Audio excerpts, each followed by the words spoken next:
and welcome to Jamano Media. Today it's another episode of Sports Plus with me, Amadou Tamba. It's important that Gambians know history about their game, football to be precise, because the younger generation of this day find it very difficult to know what is happening in Gambian football of recent, and most importantly, what happened years back, as it is always difficult for people to read about the happenings in those days. We are here at the Medina Sports Academy complex around the airport, where we are caught up with a veteran sports journalist and a football commentator, as well as a great historian in Uncle Tijan Masane Sise. Us, as young journalists, will always look up to him. Having him around us is important to unearth the history of Gambia. Good afternoon, Uncle, and welcome to this program. The pleasure is mine. Yes, we're going to take a look at Gambian history when it comes to football. But shortly, let's begin with Medina Football Academy because you are the CEO. Tell us how the process of setting up this academy came about. Well, my younger brother Michael conceived the idea in the States, and like everybody said, we thought he was crazy. But he was determined when he started it. And, before the complex, we had a little office up the street in Lamin and started the complex. The introduction of the complex has grown exponentially. I always thought he was crazy, but he's able to convince me to come back in the Gambia and spend 4 months, go back for 2 months. But initially, I thought it wasn't going to happen. However, like the minister said, investing in this country is important, particularly in human resource development. Because if you look at countries that have started, like Gambia, Singapore is an example, South Korea is an example, human resource capacity is important. So we don't just take them football here and basketball, pickleball, or tennis. But academics, it's important. We have better players who did not make the elite team because they are not performing well.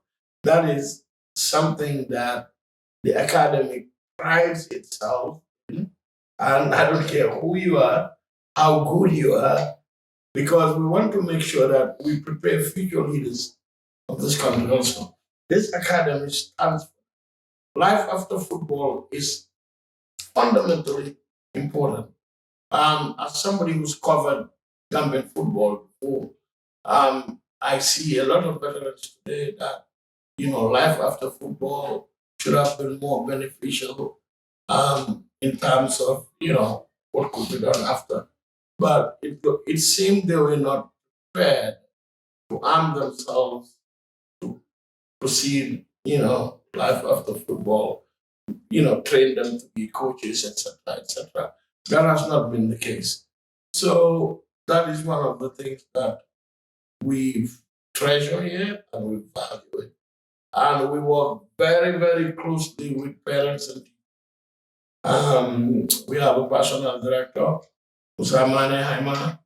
Is in touch with every parent in this academy. And we have at least 350 kids that come here every weekend and weekdays. We have a lot. We have quite a few teams.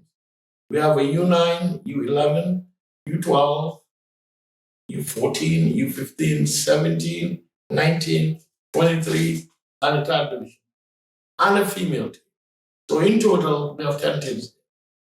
Like I said, our third division, and a Nawetan, that plays in Ilam Nawetan. Tomorrow we play in the quarterfinals against Sporting Real.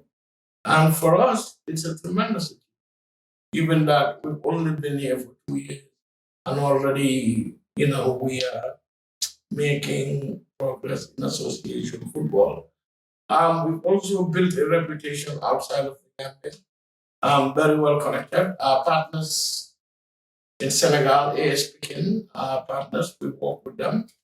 One of our technical directors is a big scout in Spain. Max, he flies in next week.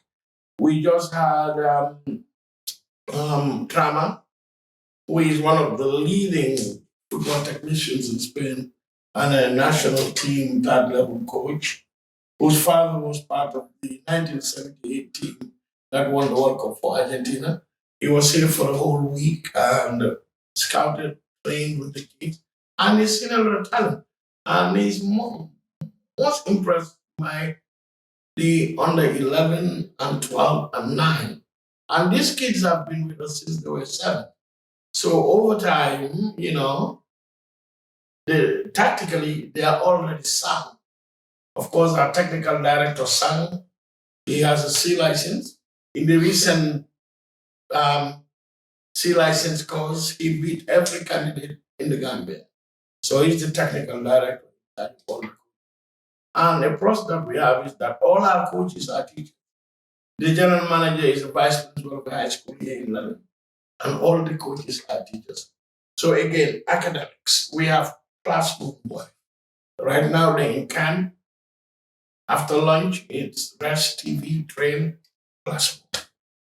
So it's a work in progress, but it's an academy that wants not only to build football players, but good and patriotic citizens.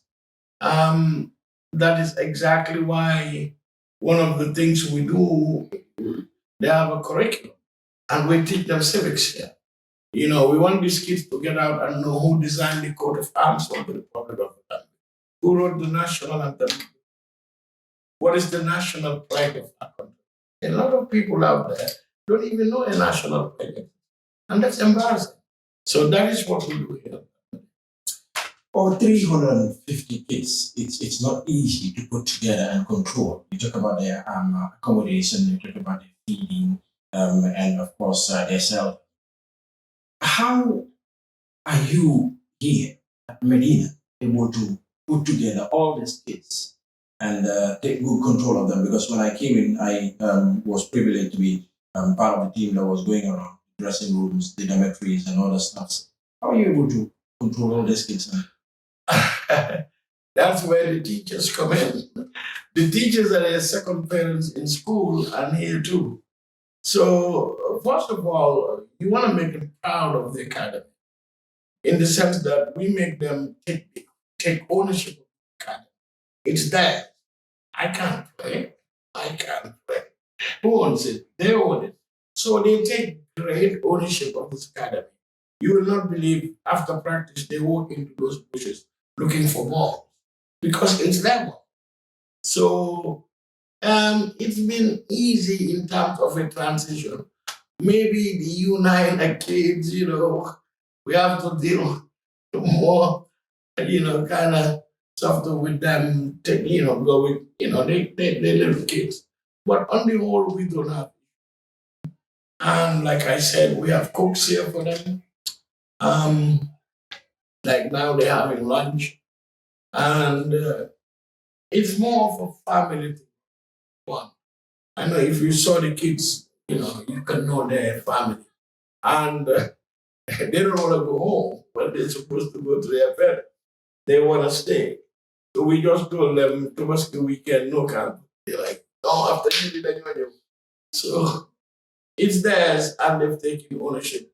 We really have not had incidents because the discipline is in there and we make it easy because it's free. You don't pay anything in this academy. So it's our way or the other. Even registration is free. Of course. And we give you all the equipment. That's what we do. I can tell you if you open that, we have more equipment than all the things combined. Without a doubt. Have a full container of equipment and kits. And there's a big room in my house that is filled with boxes, uniforms.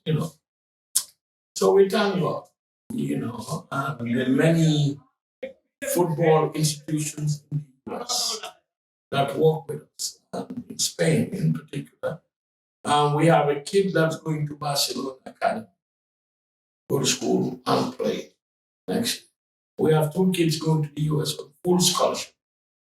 They go to high school there. Will sign with the New York Red Bulls. They will be property of the New York. So I've seen a football pitch that is of grass, and I also understand you're trying to bring in an artificial turf, as well as a hotel. Talk us through some of the projects in the pipeline. well, yeah, like this is not just a football academy. It's also a multi-purpose complex. It also has a business aspect. Of course, the artificial turf, the samples are my desk in my office. They're gonna come in from Turkey. We will put artificial turf field. The natural grass we've been working on it for a year and a half. Thank God. The grass that we transplanted from back is now growing. As you know, it's very difficult under this blazing heat to grow grass. But we've been lucky. When the rainy season comes, God willing, um, it shall do well with that.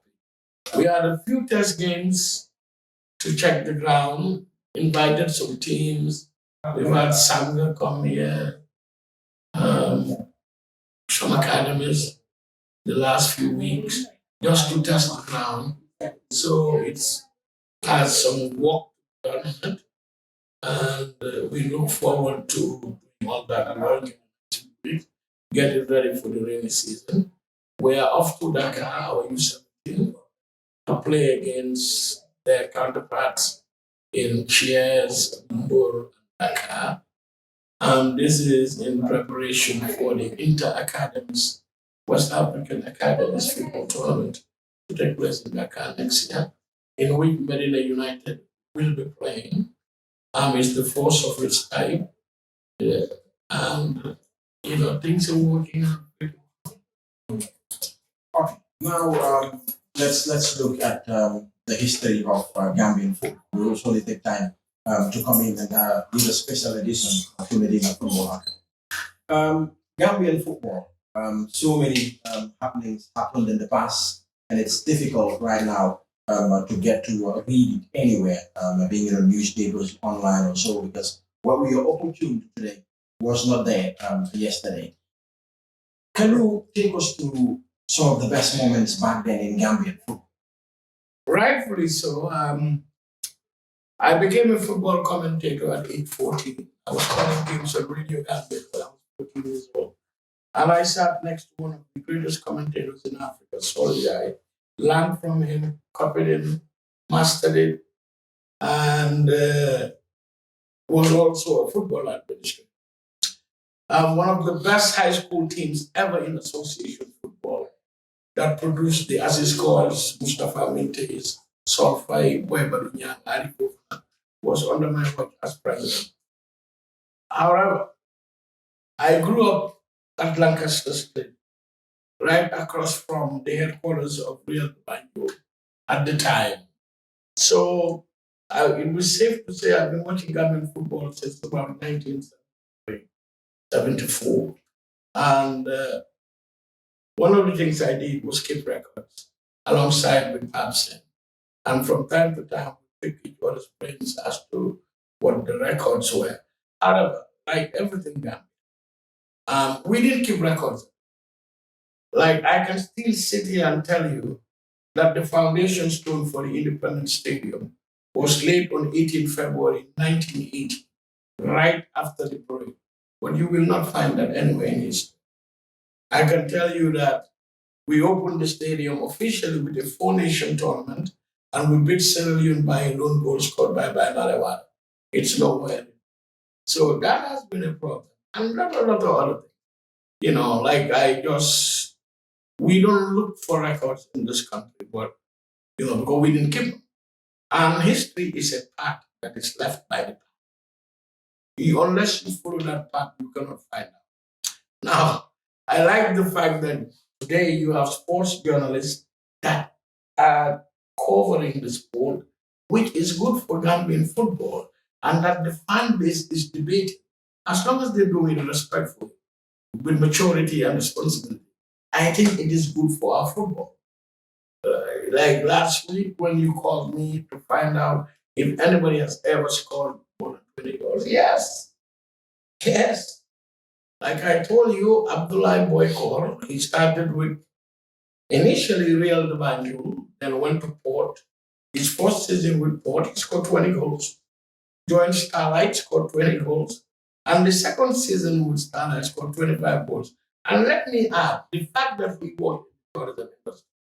He starts the game, scores 2 goals, and at halftime he leaves. Oh, so Most games he didn't finish. That's how good of a goal merchant he was. because he's going to work. He's going to go to work. And he did not train too, because he works in the tourist industry. He lives in the Gambia for 6 months and 6 months in Europe. But he had the tenacity, the zeal, the velocity. And like I said, he was big and he had speed. He was good in the air. He ran well in space. He could shoot. He was not the most talented. I think if you look at strikers in my book, I think the best striker in my book was Malamin Matuwalida because of the things he can do footwork wise as a striker. Now Boycott was in the national team, but Boycott was playing behind the greatest, Alaji Jaibi. He was his backup. So there was no way there's playing time for him because you can't stop Billy at any time.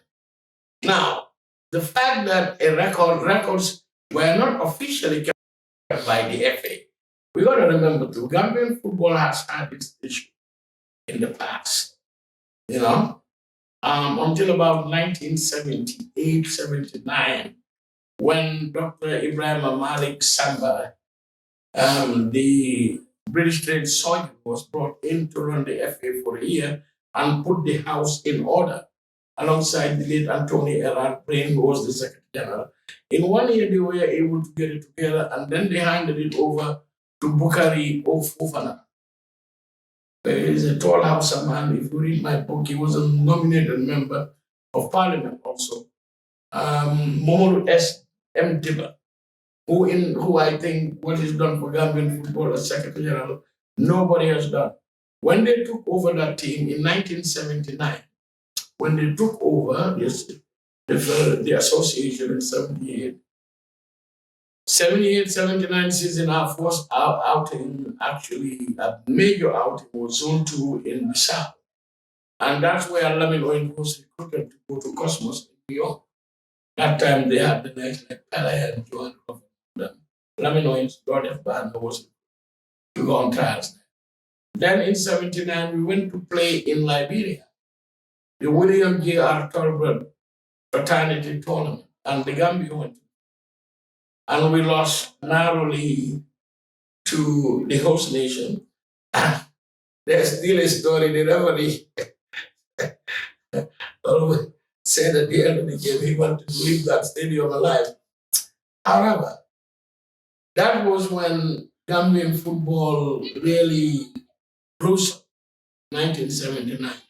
Then a third division was introduced. So we had a first division with 8 teams in the second division and 16 in the third division.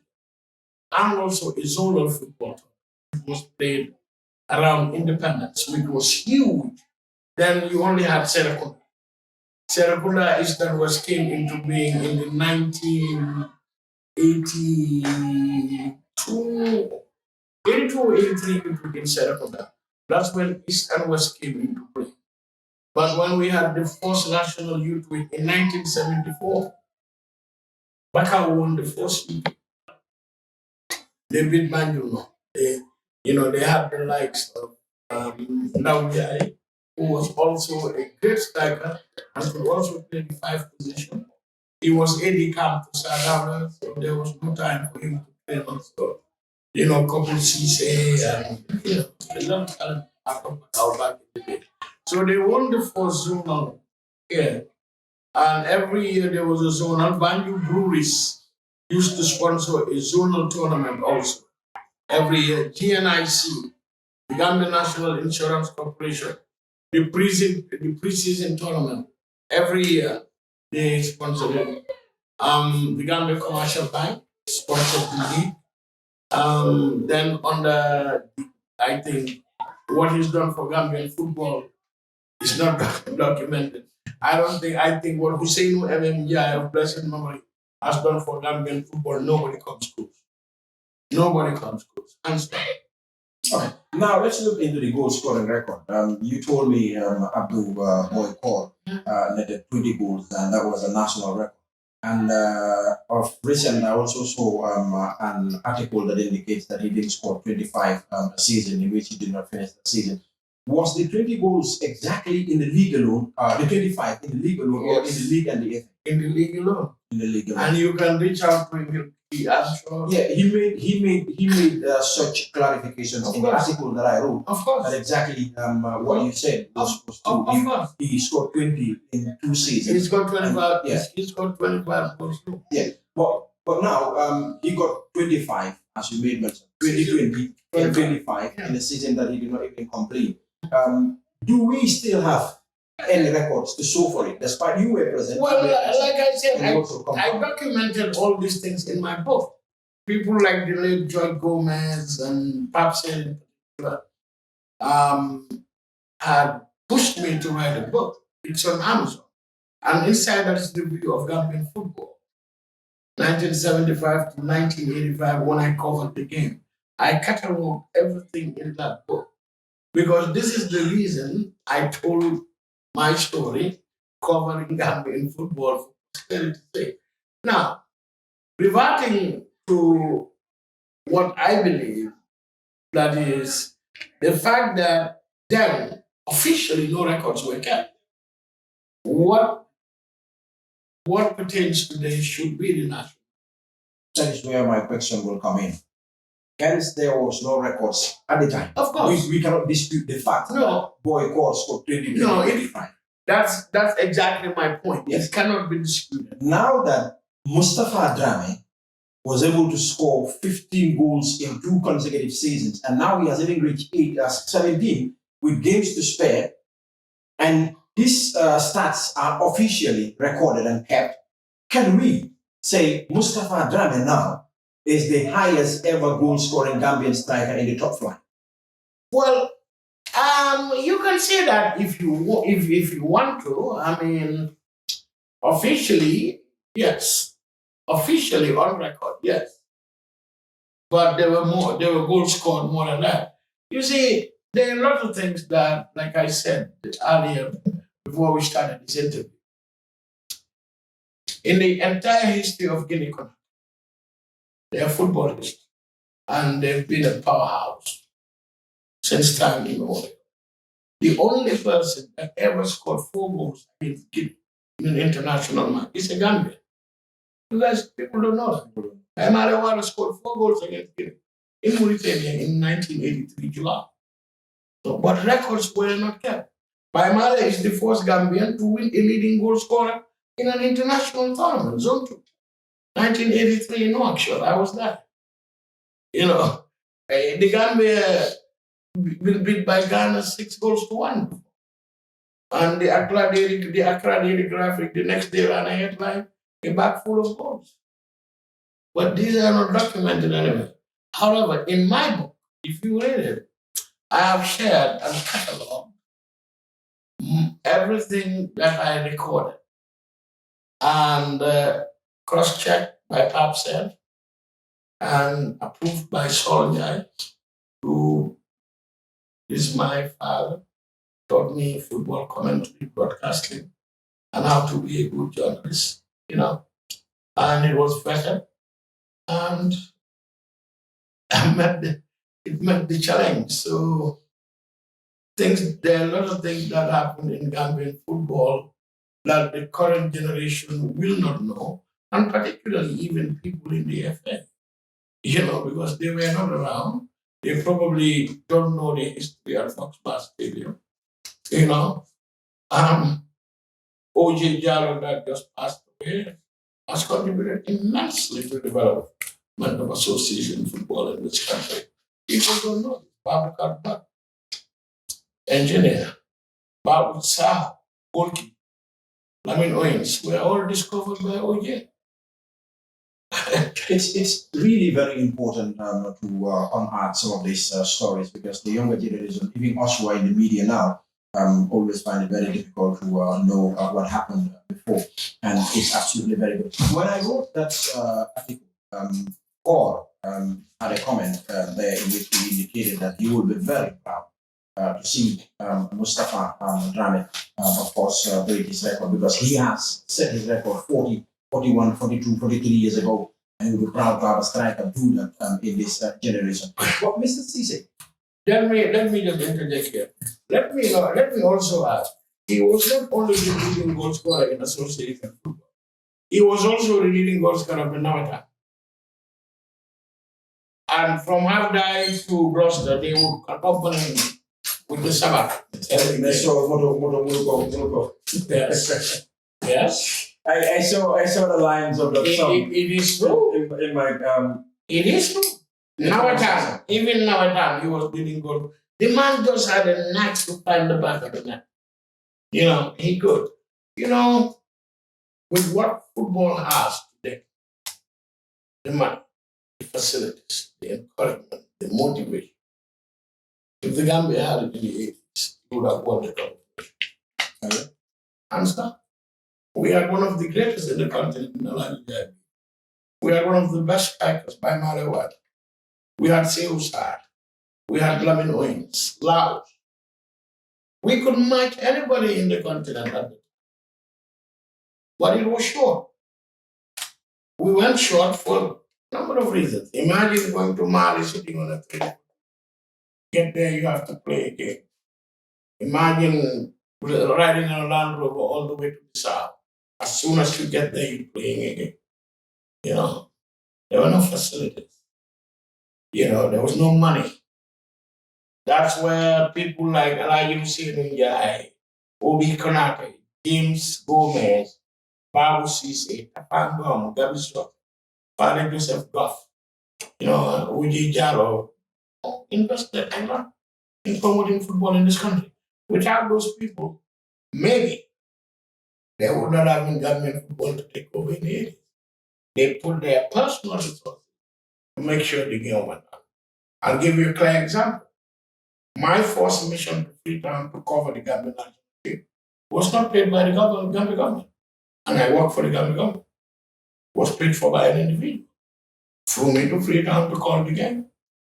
Come back and report in the Gambia News Bulletin. So these were committed people that just loved the game. You know. So talent-wise, we were awesome.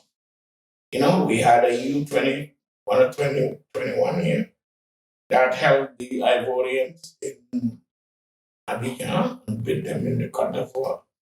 We drew with the junior days at Foxy in Banjul, you know, and played them away, lost to them 1-0.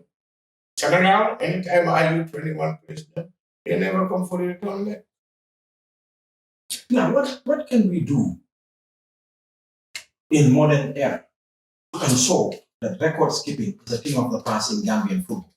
Not just in Gambian football, but in a lot of things. Yeah, we were speaking about the Gambia.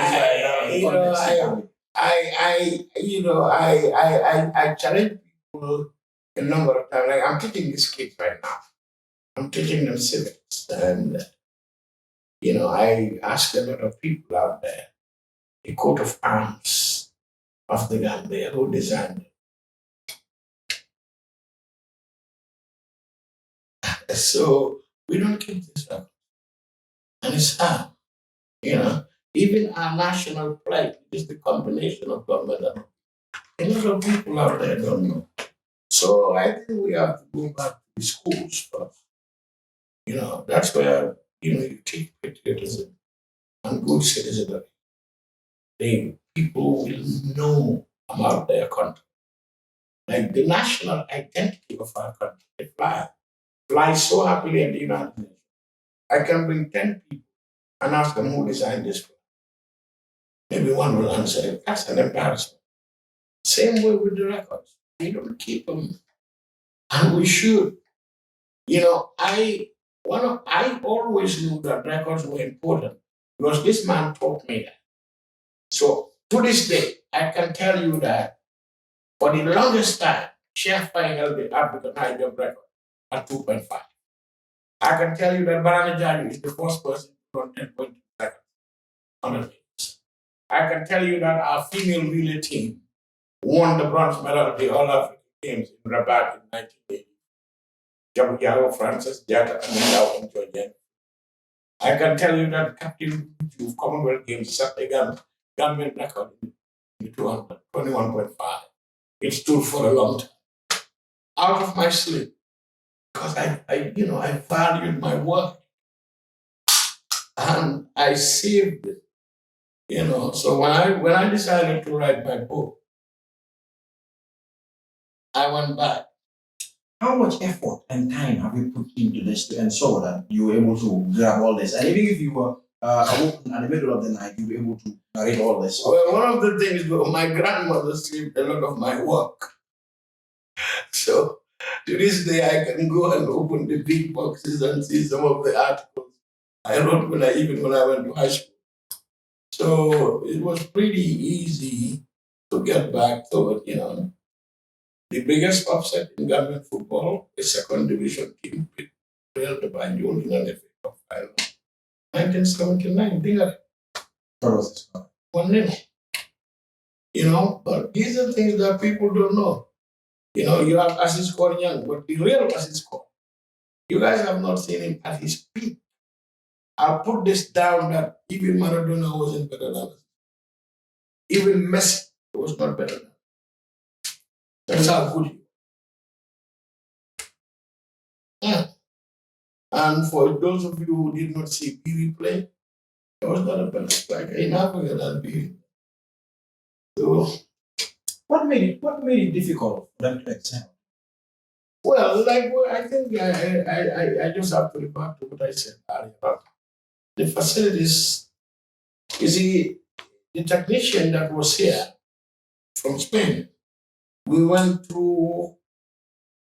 took him to KG5, lot of pitches. He saw some local, and he said to us, imagine Gambia beat France and you don't have the facility, the right facility.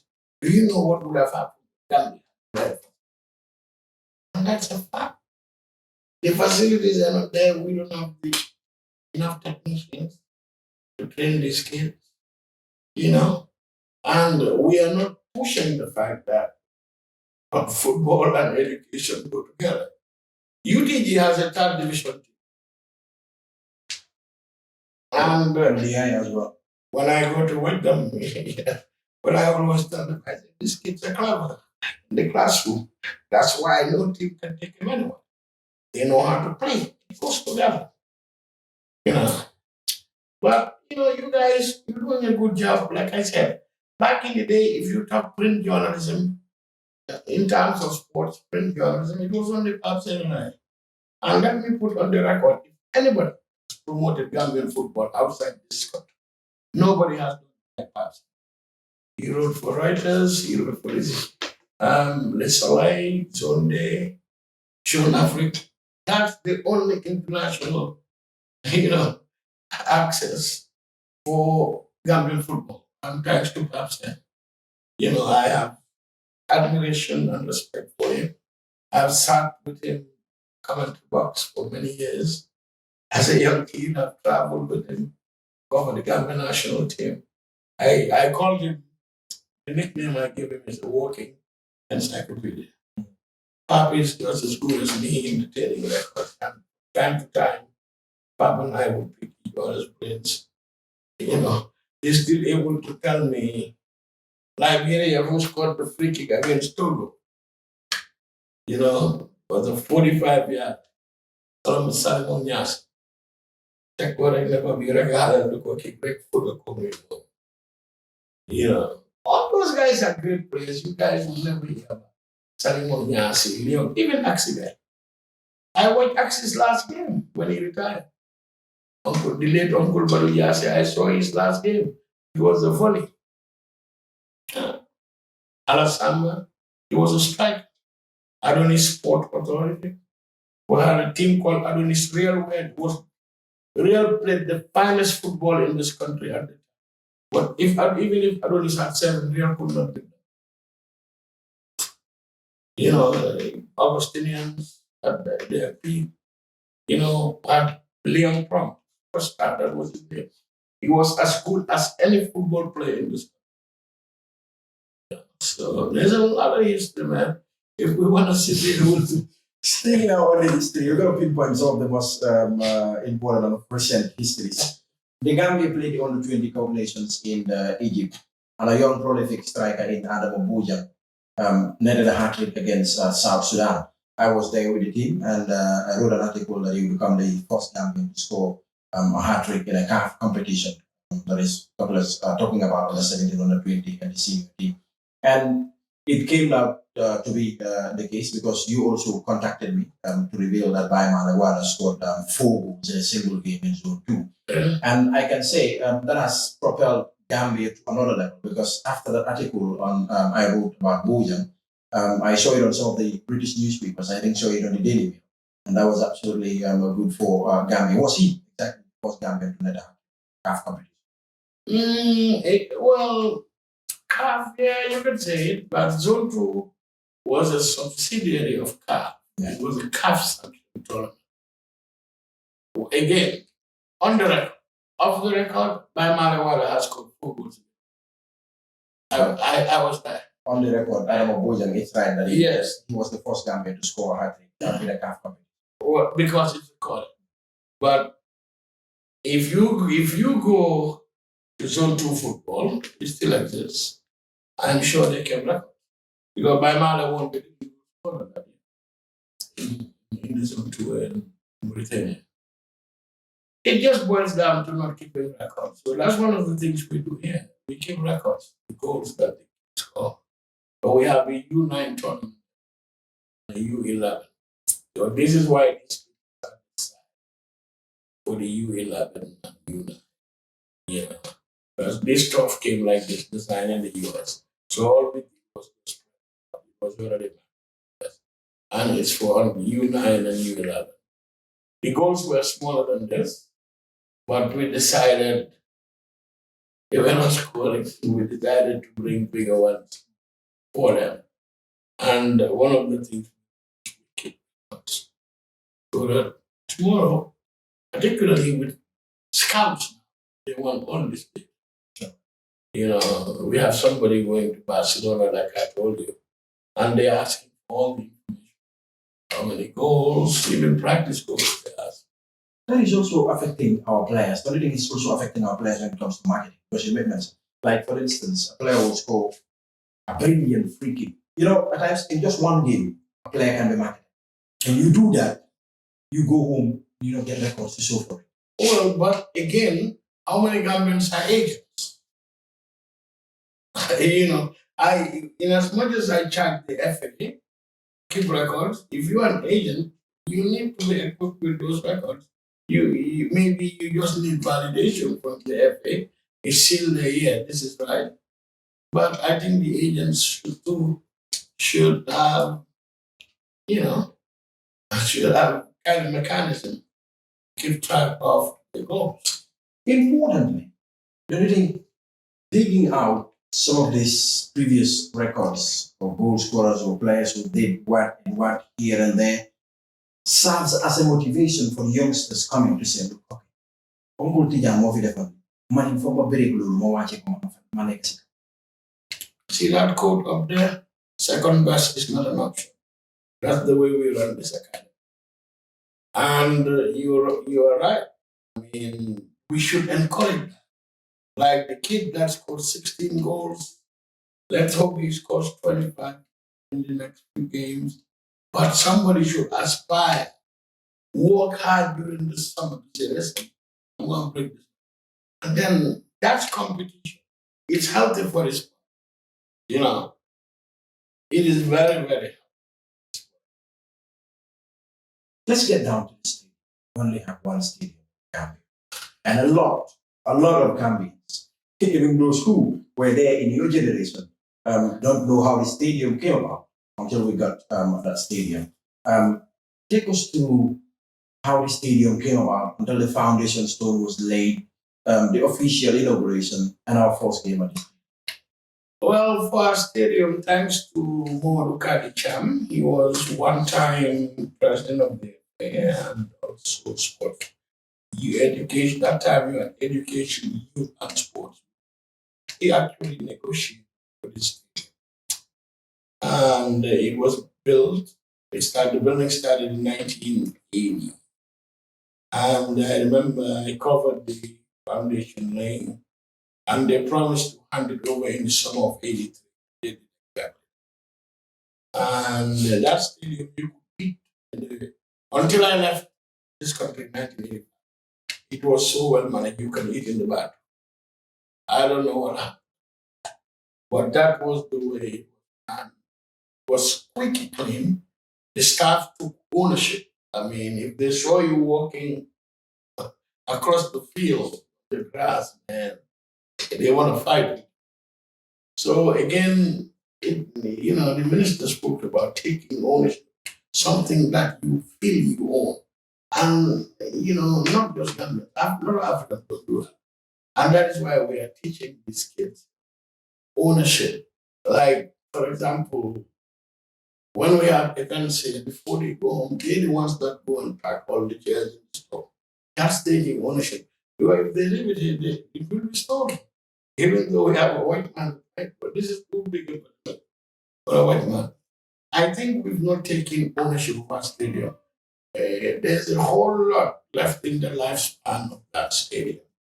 Stadium is not even 5 years. Yeah. Right. So it has a 60-year lifespan. The last time I checked. What was the cost of the stadium back then? $32 million. And it was funded by the first goal ever scored. And the first Official? match. Yes. Raymond Kujabi Hawks against Starlight. COCC championship. Kujabi's goal was in which year? Kujabi's goal was in which year? 1980. The second goal. Gay Starlight. It's going to be equalizing goal. That match went to a penalty. Now, we've seen you are a diplomat. Former. Yes, a former diplomat. Once a diplomat. Yes, once a diplomat is always a diplomat. Like they always say, once a soldier is always a soldier. We've seen other countries use bilateral relations to get stadiums and other facilities. Why is it taking Gambia so long to use bilateral relationship and get a standard stadium?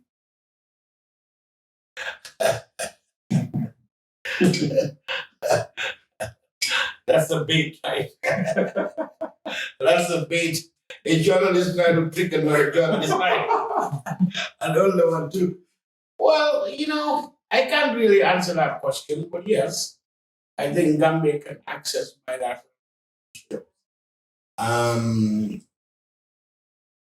Ask for assistance, define the scope of our sports development, and particularly with what we're doing right now in the international arena. If you ask me, I would encourage those entrusted with that responsibility to pursue that route. Now that's diplomatic talk right there. Let's go back to the national team. You had the Male Waders, you had the Bidi Bidis back then who were doing very well when it comes to goal scoring. And so, of recent, we have another generation of the Hassan Ceesay's and stuff. And Hassan absolutely scored that goal that qualified us to the African Cup of Nations, our first ever, though. The scoring record at national level, because once again, we're still finding it very difficult for records to be there. Well, I think somebody called Ras Dura asked that question and I answered it, and he said somebody seconded it. Wamala has scored well over 20 goals. Just look at the average, 4 goals in one game. He was a striker. So Male, it's still up there. Again, these are records that are not kept. so officially That's a if the record was, but There were goals scored. And BD too, he scored a lot of international goals. Malamin Badi scored a lot of international goals. Siosar Nauyai. Because I remember in 1974, that great Guinea team that everybody feared in Africa, we held them at Box Bar Stadium, beat the crap out of them. Nauyai scored 2 goals in that Amazing. Well, we will take the whole day. Of course, And now you're Gambian talking sports. about Gambian I mean, sports. it's a rich history, though. Yeah, and I am somebody who absolutely love talking about Gambian football. I'm readily available, like I said, to all you young sports journalists at any time. My doors are open. What you want to know, I certainly would be most delighted to share. But let me caution you, sports is meant to bring us together. There's nothing like football. Football unites the people. I have read some comments on your article. It's very organic. And I just hope we can stay away from that kind of rhetoric. This is our country, and it's kind of put in our national anthem, that we will remain united, and be one people, one nation. And I don't think we should be drawn into that kind of linguistics. Sort of kind of sad that, but I encourage the younger generation also to know that football is designed to bring us together and consolidate the bonds that we share. I remember when I called the Gambia Senegal game at the stadium in 2003, 2003, when we tied 0-0. I have never seen this. That's the powerful. Every time the national team does well, the whole country comes out and celebrate. That's what football.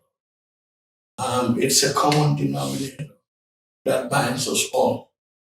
And when we should respect the game when we discuss it and do so, with decorum and respect for one another. And that is what I will encourage all the young. And again, in summing up, I want to commend you guys, you and your colleagues, for the good work you do. You guys have facilities, you have cameras. I tell you, there were times I ran out of papers to print my pictures for the newspaper. I had to go find them. There were times I did not have gas for my car for company. Thank God Harasamba was working at Texas. He would give me a sign so that I can go do my coverage together with my cameraman. So you guys have all the facilities and the luxury. And I cannot kind of underscore the work that you guys do in promoting Gambian football. Today, everybody knows Gambian football the world over. Like you rightly said, your article was, and I just hope you guys will continue to good work, focus, and also remember that this country is ours. And the old saying, there ain't no one coming to fix this journey but us. And how do we fix it? Working together in unison with one objective, make this country a nation with the potential, because it has the potential to be so with human resource capacity like you guys. How I sure wish I was when I called you. So it's been a pleasure, quite frankly. Before I let you go, you were a seasoned journalist and, of course, a great football commentator back then. I started the trade, and I'm also aspiring to be, of course, one of those best commentators, not only in the Gambia, not only in Africa, but world. Because once you got the dream, you absolutely work towards it. And I was privileged to have run commentaries when Gambia were winning that game at the stadium to qualify to the AFCON for the first ever. And I was privileged to be at the AFCON when Gambia played its first ever game. And I had run a commentary as well. What does it take for one be the standout football commentator? Um, a lot of things, a lot of reading because of the advantage, and also football has its own language, yeah? And speed. Of course, I was pretty fast, but the advantage I had over all the commentators, I knew every player who played by name, first division to third, every player. I lived at Boxbar Stadium. That was my life. I watched every game, every day. So I had an advantage. I knew every player. So when it came to ball, I was really, really because I knew every player. But I was committed, and really I learned under the best. CD Jame, the greatest, Soldier, those guys nurtured me, honed my skills. But I was committed. I loved it. So the passion and reading and writing helps me get really good comment, particularly calling games in English. And you can also add in your own, your own terminology. I remember one of the lines I had was this game has changed to a festival of bumbling and trembling. What we call bim bum in our local life. I will say corner tennis. When the sun goes down, corner tennis. And of course gas. You know. So it's important player, ask football up in there, gave players nicknames. I Saul gave a lot of players nicknames. We had Abu Jackson, the bulldozer. My man was the bionic man. All those things can spice up your commentary. I remember coming back from Freetown one game, we were losing 2-0. And I saw a lady the next day, said, listening to you, we didn't know we were losing, you know, because I was giving that game all I had. You Passion. Read, read, read, read. I don't know if they still have that book called Digest to Comment. You know, there used to be a book called Digest. I know if I look at it, when I left my grandmother, this book was so, but there's a book called Digest to Comment, and it helped me a lot. With the fact, you know, I call games different. I never said the goalpost, I said the pipes. They look like pipes. I made my own, right? Pipes. I never said a yellow card. I call it the stand word of admonition. Stand word of admonition. That's what it is. So I never said half time. I said lemon time. I call this the line of flags, the corner kick. I always said it's going to be on the line of flags for the book. Line of flags. Sides of the byline. So, yes, everyone can look it up. I don't know if I still have the speed, but your next game, I'll surely sit next to you and maybe give you 5 good solid minutes. No problem. We'll absolutely appreciate that. Finally, because the moment I say finally, something comes to me. Oh, okay. We used to have great players. You made mention, Biri Biri, he was absolutely a standout player for the Gambia, well loved. And even if you go to Sevilla up till today, they still appreciate what he did for the club. He goes there, he's well celebrated. But in the Gambia, we always find it very difficult to celebrate our legends and our people who have done so much in the game until they're no more. I'll give you a story.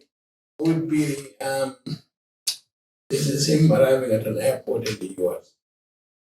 I went to pick him up. And we got somebody running from a coast coming towards him. Guy knelt down in front of him, was from Spain, begged to go bring his family. Yeah. But not just sports, but in everything. We don't celebrate our people. We don't give them the due until they pass away. And that's sad. And we need to start thinking about honoring legends. Before Billy, the lawyer Usman said, played for the national team while he was a student. Old man Jat, he's still alive. The last time the Gambia beat Senegal 3-2, he was on that team in 19. They call him Body Blacks. These were way before me. But they don't even talk about or had of. There are players here that have done marvelous things. Goalkeeper Laidu, Abukar Sola, Lamin Waynes, Ayojo, who is one of the coaches here. Peter Prom, who captained our U23, but nobody knows them. And that's sad. You go to track and field, Jabu Yao is here, nobody knows them. He was one of the best in Africa. I mean, Piano Freeman. Nobody knows. Captain Dudu Juve. This man spent all February night at Makati Square using his car as light to mark for a track meet. What happened? Giving people what they earned. Sorry, the greatest broadcaster in Ghana is Amsterdam. Retired. Where's the national? Where's the celebration? So I think we should really think about celebrating people, not just sportsmen, but people that have contributed effectively towards the development of the Gambia as a nation. If you look at Gambian football, you remember I told you that when we went to Ghana, they beat us 6. And the next day, the Daily Graphic headlined the story, the bag full of goals. The Gambia was embarrassed. The FA said, this is never going to happen again. And the national team was given to Axigai and Caballero. They dismantled it, brought together new talent. One of the best football brains alive in this country is Axigai. Without a doubt, what he's done in this country, the tactical football he's introduced after he came back from Germany, but these are all people that should be honored, for what they've done in this country. And I hope, and I encourage those positions to think about. We will certainly find time to talk to you more about the history of Gambian football and to contextualize our league as well, because we have so many youngsters who are absolutely doing tremendously in the league, being it on defending, being it on in midfield, and being it in attacking, scoring goals, and also the coaches who are absolutely doing very well in the league. Because even in the recent under 20, we have a technical team. Your coach is awesome. Yes, Bojang is the bomb. He is the bomb. The kids respect him, and he knows exactly what he's doing. More so, he knows his team, which is very, very important in coaching. He knows his team. I mean, he's not going to be perfect every single day. There's going to be shortcomings, but you guys have a fan base that just wants to win every day. So, and that's not the game. You kind of win today, and you lose tomorrow, and you go back and train and come back. As long as we understand that we can win every day. But you thank God for it. I think there's considerable development. And everybody knows the country now, the Cup of Nations, Argentina recently. And I think the U23 is in the CAF competition. and they went to the qualifiers, but they didn't make it. They didn't. So we're out from. Okay. But the senior team they play. They play on Wednesday. South Sudan. They play on Wednesday against South Sudan. Awesome. So,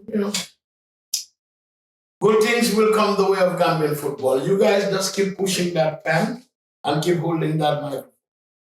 And God willing, we will get.